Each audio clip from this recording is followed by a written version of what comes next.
Hi guys, welcome and welcome back to my YouTube channel.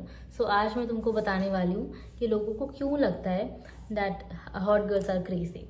तो मैं यहाँ किसी भी लड़की को या हॉट गर्ल को, किसी भी तरीके की लड़की को क्रेजी नहीं बोल रही हूँ। मैं बस एक माइंडसेट समझाने की कोशिश कर रही हूँ कि why people think that they are crazy, but crazy वो होती नहीं है। मैं उसके पीछे की माइंडसेट समझाने की कोशिश कर रही हूँ यहाँ पे। तो please take notes guys specially.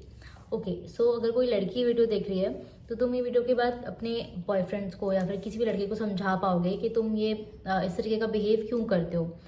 तो प्लीज़ थोड़ा एंड तक देखना, थोड़ा नहीं पूरा एंड तक देखना।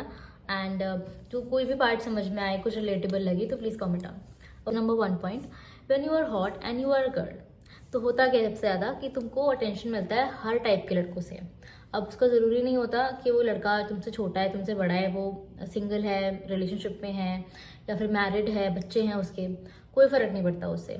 लड़की रिलेशनशिप में आती है किसी लड़के के साथ तो उसको लगता है कि उसका बॉयफ्रेंड भी या फिर उसका हस्बैंड भी वही सेम चीज़ करेगा विद द अदर गर्ल जो अट्रैक्टिव है।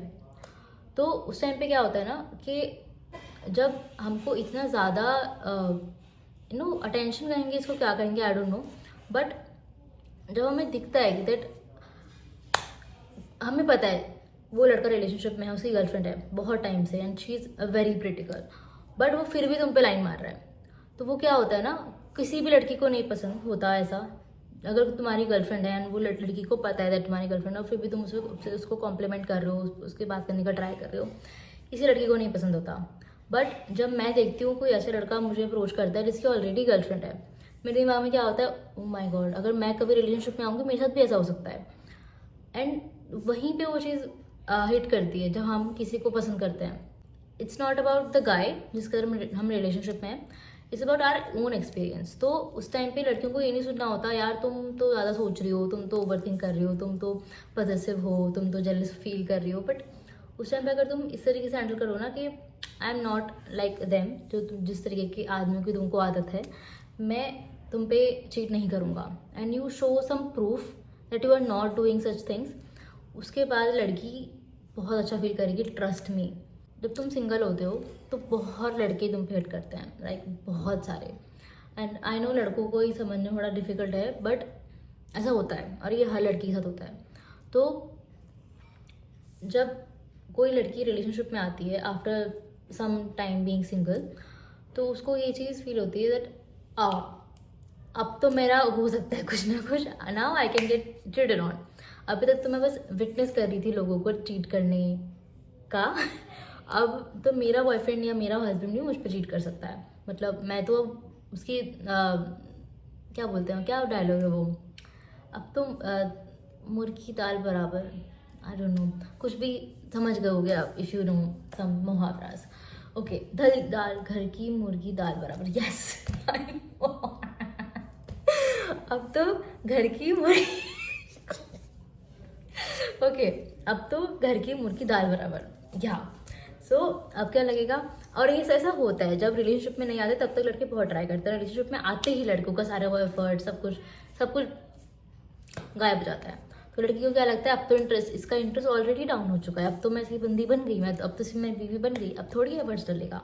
और फिर जब लड़की देखती है कि वो उसको इग्नोर कर रहा है, ऑनलाइन ज़्यादा है, किसी लड़की से बात कर रहा है, पर भले ही वो उस लड़की से नॉर्मली बात कर रहा हो एज अ फ्रेंड या कुछ भी ना उसके बीच में, फिर भी उसको क्या लगेगा, मे be he is doing the same thing.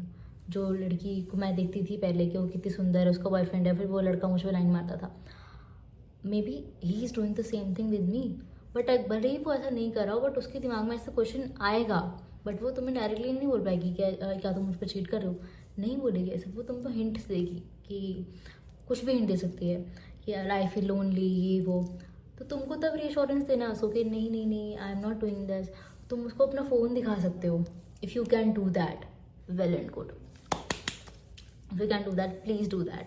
अब पता है ऐसे सिचुएशन में क्या होता है कि अगर लड़की ऑलरेडी इन सब डाउट्स में है ना कि may be he is cheating on me और may be he is falling out of love and anything like that, अगर थोड़ा सा उसको हिंट मिल जाए ना, कुछ भी थोड़ा सा भी कुछ लग जाए that may be she is right, वो चीज़ 10x होने में बिल्कुल टाइम नहीं लगता and you will lose her after that.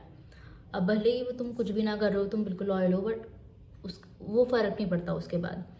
तो रिलेशनशिप में जब तुम हो किसी लड़की के साथ और you are witnessing her doubts, you are witnessing her insecurities, तब ये बात बोलना that you are crazy, you are too much, this is the most first thing you can say to a girl. मतलब तुम ये भी बोल सकते थे that I love you and you are the only girl I want and I talk to, और ये लो मेरी चैट्स, स्क्रीन शॉट्स. एंड ये भी बोल सकते हो कि जिस लड़की का नाम से लड़की वो परेशान है वो उसके बाद कॉल पे लेके, या फिर you can show the chats, और यू कि तुम ये बता सकते हो कि तुम उसके बारे में एग्जैक्टली क्या फील करते हो. उसको ये बोलने के बजाय कि तुम उस लड़की के वजह से जेलस हो रही हो.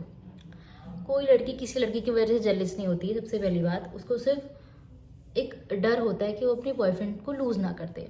ठीक है, किसी भी लड़की को जेलस बोलना, क्रेजी बोलना is the worst thing you can से. यू कैन से I hate you, you can से I hate you 100 times, but ये दो चीज़ मत बोलना प्लीज़, क्योंकि ऑलरेडी उसका दिमाग अगर यहाँ तक पहुँचा है ना, इस पॉइंट तक, that she is doubting you, तो boy please buckle up. So yes, तो ये चीज़ होती है जब आप किसी बैडी को डेट करते हो एंड थोड़े टाइम बाद तुमको लगता है यार ये तो थोड़ी क्रेजी लग रही है, तो थोड़ी ओवर रेट कर रही है, तो इनसिक्योर लग रही है.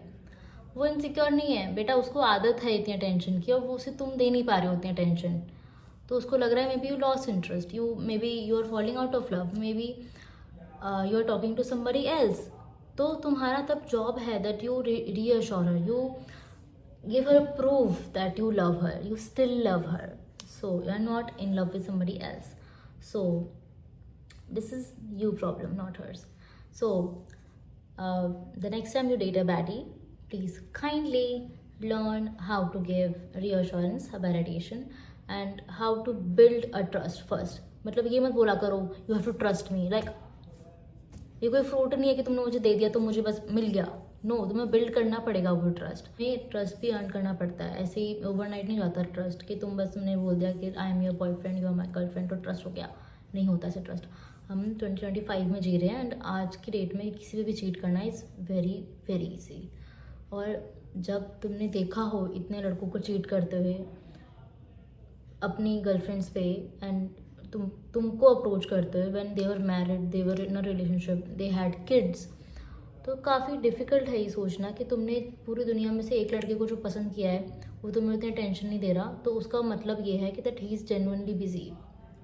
उसका मतलब ये भी हो सकता है that he is cheating on you, he is micro cheating on you, कुछ भी हो सकता है यार. तो उस टाइम पे किसी लड़की को क्रेजी बुलाना is the worst thing you can do, and you will lose her after some time if you keep up with scrap. So I hope मैंने कुछ चीज़ें किसी के भेजे में डाल दी होंगी, और आई थिंक मैंने सही बोला है जो मैंने बोला है, मेरे खुद के एक्सपीरियंस से मैंने बोला है. एंड कोई भी बैडी ये वीडियो अगर देख रही है और उन्होंने ऐसी सिमिलर चीज़ें फेस करी हैं और उनको लगता है that I missed some few points, please add them in the comment section and I will see you in the next video.